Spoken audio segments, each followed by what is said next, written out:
China को समझने के लिए पहले इसके फिजिकल फुटप्रिंट को देखना होगा।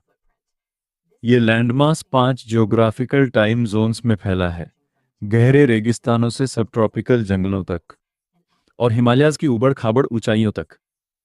ये मैप लगभग यूएस जितना बड़ा है, पर यहाँ 1.4 बिलियन लोगों की भारी आबादी रहती है। उस आबादी में सैकड़ों अलग अलग रीजनल डायलेक्ट्स बोली जाती हैं। बाहरी तौर पर यह 14 देशों से बॉर्डर्स शेयर करता है, जो दुनिया का सबसे कॉम्प्लेक्स जियोपॉलिटिकल पेरीमीटर बनाता है। इतने लोगों को खिलाना, काम देना और एक रास्ते पर लाना एक बहुत बड़ा चैलेंज है। इस आबादी के एक हिस्से को संभालना भी मॉडर्न एडमिनिस्ट्रेटिव सिस्टम्स को उनके ब्रेकिंग पॉइंट तक ले आता है।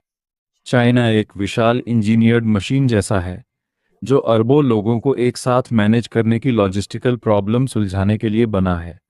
हिस्टोरिकली ये मैनेजमेंट आइसोलेशन पर टिका था।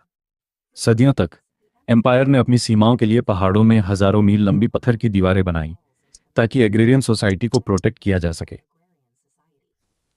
हाल के दशकों में वो सोसाइटी पूरी तरह बदल गई है।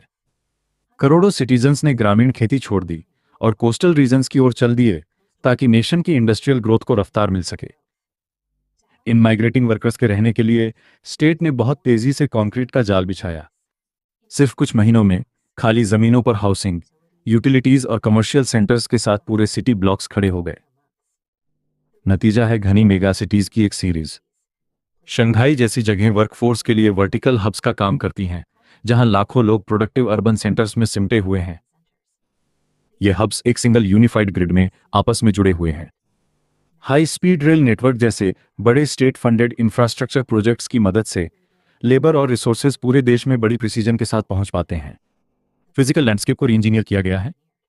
जो कभी खेती वाले गांवों का बिखरा साम्राज्य था, वो अब एक ऑप्टिमाइज्ड अर्बन नेटवर्क है, जिसे एक अरब लोगों के लिए बनाया गया है।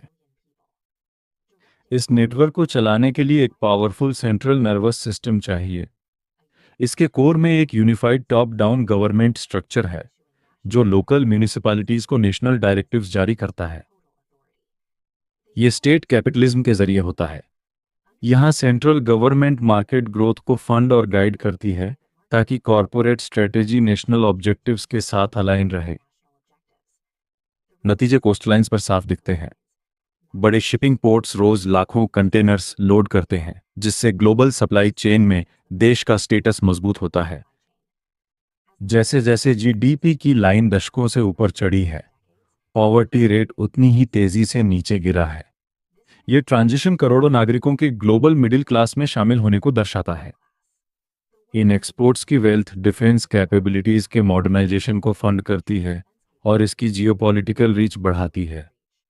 ये सिस्टम स्ट्रिक्ट सेंट्रल कंट्रोल पर है, जो इंडिविजुअल एक्शन से ज्यादा यूनिफाइड इकोनॉमिक मोमेंटम और सिक्योरिटी को प्रायोरिटी देता है। ये रॉ डेमोग्राफिक स्केल को ग्लोबल लेवरेज बनाता है। मैक्रो लेवल सिस्टम्स के अलावा 1.4 बिलियन लोगों को रोजाना बिना सोशल फैब्रिक तोड़े इंटरैक्ट करना पड़ता है। ये कोहेशन ज्यादातर स्ट्रीट लेवल पर दिखता है। हाइपर रीजनल क्यूलिनरी प्रैक्टिसेस और लोकल ट्रेडिशंस नागरिकों के लिए एक डेली रिदम क्रिएट करते हैं। रीजनल फूड शेयर करना एक पावरफुल यूनिफाइंग फोर्स है। मॉडर्न लाइफ की सतह के नीचे हजारों सालों के डायनेस्टिक हिस्ट्री से जुड़ी एक शेयर्ड आइडेंटिटी छिपी है। कलेक्टिव प्राइड और फिलोसफर्स और इन्वेंटर्स की एंशिएंट इमेज एक हिस्टोरिकल एंकर देती है, जो करंट गवर्नमेंट से भी बहुत पुरानी है। गवर्नमेंट और इकोनॉमी की स्पीड के बावजूद शेयर्ड ट्रेडिशंस की ये बुनियाद इस मेगास्टेट को जोड़ने के लिए एक एसेंशियल सोशल ग्लू का काम करती है।